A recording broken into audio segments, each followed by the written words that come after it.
So it's Tim from Boss Bounty. I'm here with Patrick, the brand manager for Star Wars and Indiana Jones. Absolutely, yeah, great to be here. Good to see you again, Tim. Thank you so much, Rob. I've just got a few questions for you today, just after the panel that we've been in. Some cool reveals that have been revealed today, so especially for the vintage collection. As you probably know, I'm mainly collect the vintage collection, so all the questions will be around the vintage collection. All right, so the first question I have is, so the Paz Vizsla that was released or revealed today, obviously that was pipeline before, that's an awesome looking figure. What was the thought behind having it in a Mandalorian packaging when the accessories that come with the figure are actually from the Book of Boba Fett? Yeah, no, it's a great question. It's certainly something we've done before. Obviously, there's a little bit of flexibility with the entertainment source. You know, I can think of one example is our Tantive 4 playset. Obviously, we had New Hope Episode 4 on the outer packaging, but we had a Rogue One version of the Rebel Fleet Trooper on the inside. So there's always a little bit of flexibility there. What we always want to do is deliver kind of the best and most memorable and iconic offering to the community without kind of being held by too many rigid rules, while also obviously respecting all the precedent that went before. So, you know, from a product point of view, we wanted to get out the definitive Paz Vizsla. And so obviously that includes the backpack, the rocket flames, but also clearly the shield and the vibro knife from the Book of Boba Fett. But as we sat down to do the packaging, you know, at this point, Mandalorian obviously has Season 1, Season 2. We all know publicly announced Season 3 is coming. Book of Boba Fett was amazing, but Mandalorian, you know, it's called the Mandoverse, it's not called the Book of Boba Fett verse. So when we sat down to it, the best offering for the community seemed to be a product inclusive of everything we've seen Paz Vizsla do, but a packaging hearkening back to the Mandalorian, the biggest entertainment beat, and his first appearance and most iconic appearance. Okay, fair enough. And in terms of those deluxe boxes that the Paz Vizsla is coming in, is that the last time that we will see that expression in terms of that packaging?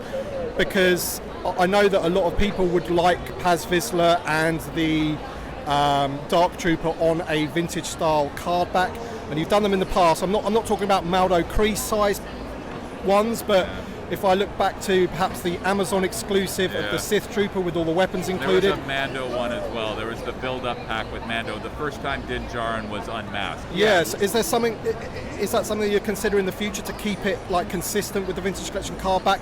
Because I was thinking maybe that those boxes were maybe a prelude to plastic-free packaging, perhaps. It's interesting. I read, online. I know that that's the thought among the community. It actually wasn't. It wasn't an attempt to kind of test it out. It wasn't an attempt to take the temperature. And it was always our plan to keep the vintage card backs as they are because they're so central to the vintage collection expression. This was always, you mentioned obviously that evolution, right? The Sith Trooper in 2019, the Mando build-up pack with the unhelmeted in 2020. When we did the Maldo Kreese item in 2021, we tried staying on that card back, and honestly, our team did a great job. I don't love that item because the blister covers almost all of the card, and so it was with that item. The next one coming down the line was our Boba Fett Tatooine item for 2020, I think later 21, no, early 22, and we were like, well, let's take a step back, again, get back to those Kenner roots. And Kenner back in the day, when things got too big for a card back, that's when they did those closed boxes. Obviously, we see them in play sets. There was a Kmart exclusive that we drew some inspiration from. So that's when we decided to create these world building sets for the bigger characters to make sure that we weren't skimping on the accessories, to deliver some of the environmental pieces like we see with the Trooper on the Incinerator Trooper for Season 1. So that's the long answer. Yeah. This was always the plan. The short answer is there's no plans to put him on a card back. Honestly, Paz Vizsla, he won't work on a card back. No. We wouldn't be able to get him in the line on a card back. Yeah. I was thinking more for the Dark Trooper, maybe without the locker, thing. yeah. I mean, that's possible, right? Like, that's more the model of Ahsoka or the Troopers, right? Where we saw Ahsoka mainline, then we also added more of those larger world-building accessories.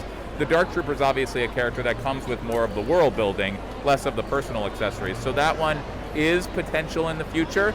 No current plans, but Paz Vizsla, I don't think we're seeing on a vintage card back. Okay, that's fair enough. Okay, so a question now about peg holes. Peg holes versus rocker ankles and the trade-off, basically. So it seems to me that And my friend Nick from Only One Kenobi will kill me if I didn't answer this question. So he has a thing about, that the peg holes are very shallow. For the new Stormtrooper in particular, you can't put him on a stand, it's just impossible. So they're almost useless, those peg holes.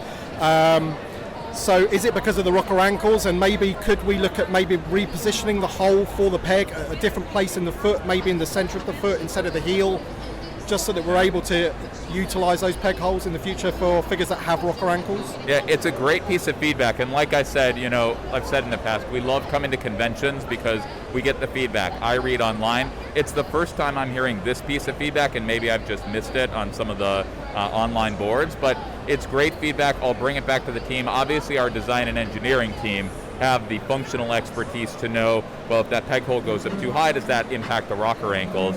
And I think we'll bring it back. It's good feedback. We'll discuss, and if it does, then we'll try to find the right balance between the two. But I know we've heard a lot of great feedback on the rocker ankles, so I don't think we'd want to sacrifice those. Yeah.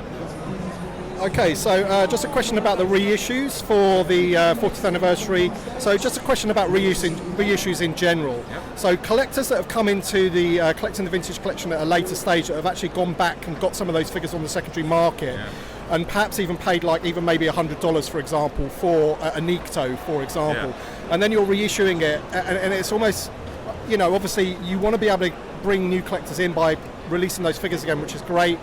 I need some of those figures loose, so it's great for me. But I think some people are worried that, the potential value that they've had to shell out for that figure. Is there something that you can do to maybe differentiate the card backs in terms of maybe the number on the... I know the backs of the card backs are different anyway, but maybe the numbering could have an R on the end of the number or something for reissue, or maybe even like with the 40th anniversary, you've got that logo, perhaps something like that on the front of the card. Is that something that you've even thought of? Does that sort of thing cross your mind? No, it's absolutely crossed our mind, and we, with both Archive in the Black Series and with reissues in the Vintage Collection, we're always trying to strike the balance of, some of these figures that are hundreds of dollars on the secondary market that people who have just gotten into collecting in the last 5 to 10 years didn't get back then. We don't want to firewall the hobby off, right? Like, we want them to be able to get in, because we want this hobby to survive for the next 10, 20, 30 years, and that means we need to keep getting new people into it. At the same time, you're right, we don't want to undercut the value, and that's something we talked about with the archive. Also, obviously, the retro collection, right? So we've tried to strike the balance, but we also don't want to make them so different that the completionists feel compelled to go get them. So we... I know, yeah. So we've tried to strike that balance. We also know that the front of the card back is sacrosanct. Like, obviously, we put things like the 40th logo on there. With Retro Collection, obviously, we put the sticker and the weathering. We know there are opinions out there about that. So it's interesting. I get feedback from people being like, bring out more of the reissues because I want to get them. Feedback from people saying, keep them exactly the same because I don't want to get them. So I think there's a lot of opinions out there. It's interesting. A logo would work. I don't think we'd want to do anything more severe just because the vintage look is so signature and iconic. But I think we'll definitely see those reissues continue. For the 40th, we wanted to make this one specific to Return of the Jedi because that's such a big beat. I think moving forward, we'll see those reissues revert back to the main characters. The Darth Vaders, Mandalorian, the Luke's, Leia's, Han's, the key characters. To make sure that we started doing this in 2019. Obviously, it's now 2022. We're 3 or 4 years past. We can go back and start revisiting some of those main characters again. Okay, so in the panel today, you revealed some gaming figures for the Black Series, which are all newly tooled figures for the main line. So they're not like retool, repaints that are going to be put into the gaming grates. Is that something that can be looked at for the vintage collection? Is the gaming figures a big enough pull, in your opinion, for the vintage collection to warrant spending the budget on a newly tooled figure for a gaming figure for the vintage collection? Yeah, I mean, it's certainly, there's no reason it's not, in the realm of possibility. I think from what we see, there's just as much overlap with the vintage fan and an affinity and a love for gaming. Let me know if you see something different or disagree, but I think that's certainly what we see from the vintage fan. When we've done gaming figures in the vintage line in the past, certainly the Gaming Grade subline, great reaction to that, does very well. When we've done other gaming figures in the past, certainly they've done well. So it's definitely something we could see come to mainline in vintage in the future. And just a couple of questions left. So for the reissue of Starkiller, I believe was pipelined for the vintage collection, and I think this question may have been asked to Emily at another con, and it was about the card back, in that it's going to keep the I think she said it's going to keep the expanded universe film logo, like that trooper. What's the trooper called? The Republic Trooper. The Republic Trooper. Yeah. So it kept the Cardback. Yep. But of course, you've released a figure now for the Force Unleashed with the Force Unleashed logo. So why not redo that Cardback with the Force Unleashed logo? Yeah. And then you're making that Cardback different with the same figure. Yeah, I think this gets back to the earlier question about and I'm trying to remember exactly what we've shown, but for any reissues, obviously we want to make sure we don't change it up too much and then spur fans to acquire that one as well. So we try to keep those reissues pretty straightforward.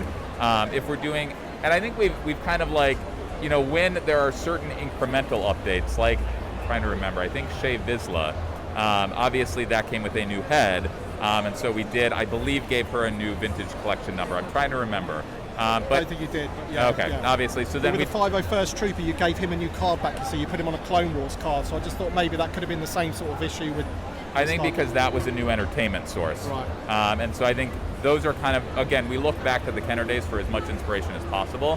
When it's a meaningful enough difference, when it's from a new entertainment source, we ascribe a new vintage collection number. When it's a pure reissue, if it's not from a new entertainment source, we try to maintain that same card back. Again, just trying to draw that line between offering variety for the fans that want it, but also, because when we do put out variants, that aren't a meaningful product different, we do hear an outcry from the completionists saying like, oh, you're making us get it. So figures for new media,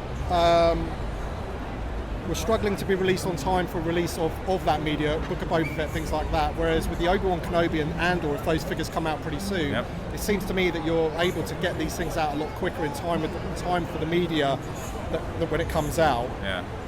Is it something that you've now perhaps caught up on, and perhaps we can see figures for Mando Season 3 and Ahsoka coming out, when those shows drop again, like we have with Obi-Wan? And I did remember your other question was about fan votes. We're certainly open to fan votes. I know when we've done fan votes in the past, there's been some mixed responses. I remember Vintage, we did Dr. Aphra. I think there were a lot of fans that didn't want Dr. Aphra to win, so it's always kind of two sides. But in terms of new media, I think there's been two things here. One is certainly COVID and the global shipping crisis, right? Like, that wreaked havoc with shipping channels for a lot of different industries. That seems to, knock on wood, be getting a little back to normal. I think the other piece is, obviously, Lucasfilm and Disney, best partners in the business. We love working with them. Some things are held back, right? And we've been very public with this in the past. Obviously, I think I've said specifically, we all saw Old Man Luke on screen the same time everyone else did. And so like clockwork, it was a year and a half later we got to figure out. Jon Favreau has said, Grogu was a secret from the whole world. And it was amazing, right? I was one of those fans who saw Grogu on screen for the first time. Obviously would not second guess that decision for all the world. There are similar choices from the studio side, and those are the right choices, and it means that we get out figures later, and that's the right thing to do because it's an amazing and magical moment on screen. So, but we always, as soon as we see things, we chase them as quickly as possible because it's what we want, and it's what the community wants to get the figures out as quickly as possible.